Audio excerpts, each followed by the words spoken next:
국민의힘 대통령 선거 후보 윤석열 후보께서 오셨습니다. 뜨거운 박수 부탁드립니다.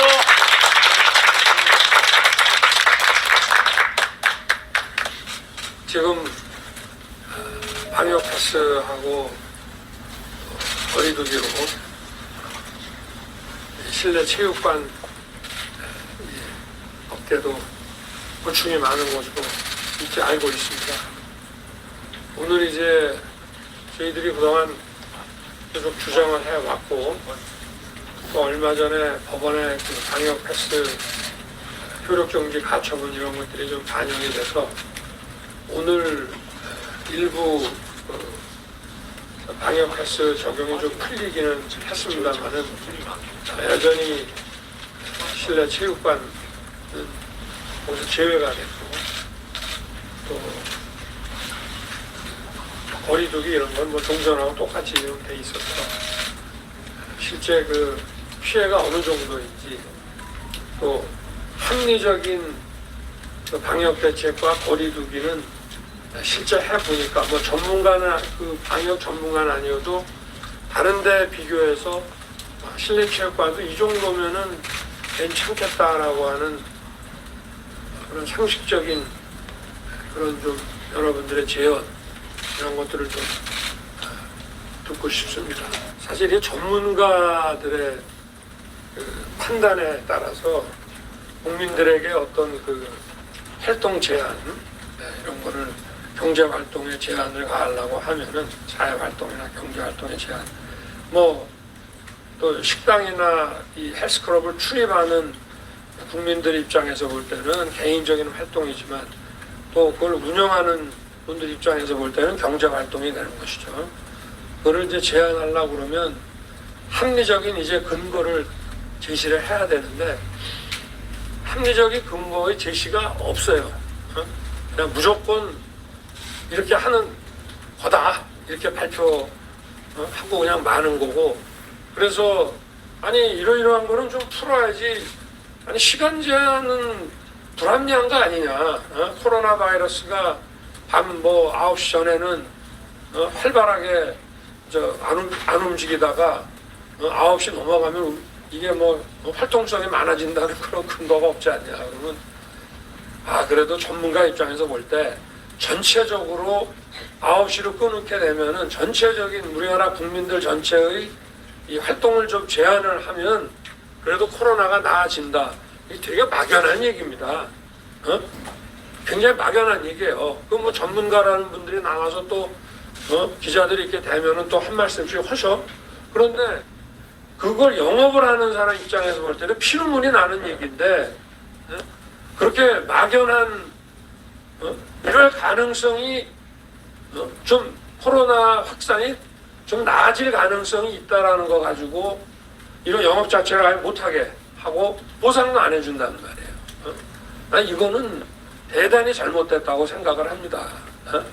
그리고 실내 공기를 정화하기 위한 이런 장치들이 많이 있잖아요. 그리고 실제로 헤파 필터 이런 거를 하게 되면은 한 90% 정도 줄어든다고 하는데 그런 거는 정부가 지원을 빨리빨리 해야 된다고 봅니다. 돈이 아무리 많이 들더라도 그거 다 국민 세금 아니냐 하지만 세금을 쓰는 데 있어서도 우선순위가 있는 거예요.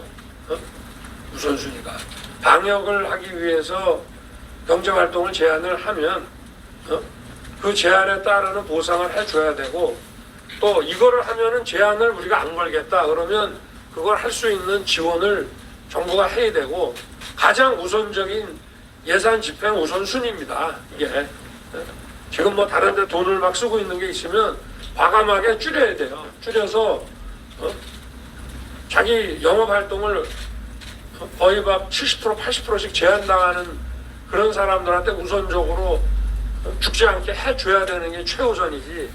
지금 이 정부가 출범한 이후에 그 연간 예산이 이제 400조, 375조 정도에서 내년 예산이 이제 600조가 넘어갑니다. 그러면 200조가 넘어갔고 매년 50조씩 그 돈 쓰는 데가 늘었습니다. 그러니까 이 정부 이전으로 가려면 만약 간다 그러면 200조의 예산이 지금 이제 있는 건데, 물론 거기서도 불가피하게 써야 되는 데가 있겠습니다만은 이 재정 지출 전반을 살펴가지고 불효불급하지 않은 것을 과감하게 줄이고, 여러분들 입장에서 볼 때 이게 비상사태 아닙니까? 맞습니다. 그죠? 이게 비대면으로 뭐 사업을 하거나 회사 생활을 해도 전혀 문제가 없고 오히려 좋다 이런 분들도 있겠지만, 여러분 입장에서 보면 이거는 거의 비상사태고 공황이 온 거랑 똑같은 거 아닙니까? 네. 이게 IMF 같은 뭐 이런 일종의 그 신용공황 상태가 그런 사태가 딱 오면은 대부분의 국민들이 그걸 느끼지만, 이 코로나는 일부 국민들한테는 이게 경제 공황이에요. 이게 또 일부한테는 아닐 수도 있겠지만, 그러면 여기에 대한 정부는 그 비상 그 조치를 해야 됩니다.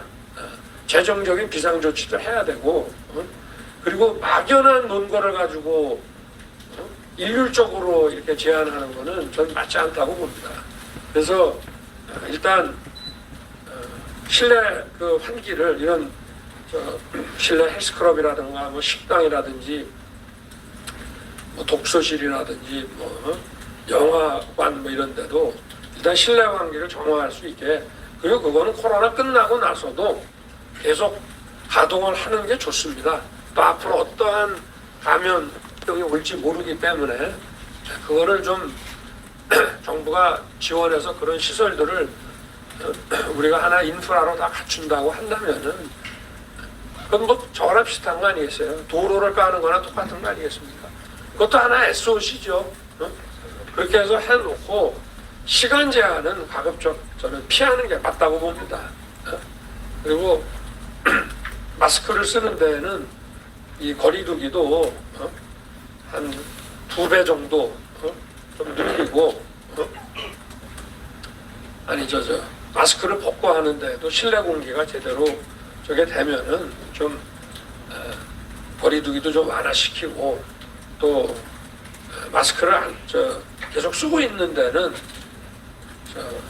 대화가 필요 없는 그런 거는 그냥 종전같이 놔두고, 그리고 얘기를 많이 해야 된다든지 이런 데는 좀 뭐 한 70% 정도 기존에 그런 정도로 해서 고밀집만 되지 않게끔 유지를 좀 하고, 그리고 무엇보다 시간 제한은 실내 공기를 정화하는 시설을 국가의 어떤 하나의 SOC 인프라처럼 생각을 해서 거기에 최우선을 좀 두고, 그리고 시간 제한만이라도 먼저 과감하게 제한을 풀어나가고 하는 그런 방식으로 가야 된다고 저는 생각합니다. 여기에 대해서 우리나라 과학자나 감염병 전문가 중에서 구체적인 반박 논거를 명확하게 대실 분이 있으면은 대주시기 바랍니다. 그래서 전문가들 사이에서도 국민들 보는 앞에서 아주 과학적인 논쟁을 좀 벌이는 걸 우리가 보고 싶습니다. 네, 이상입니다. 네.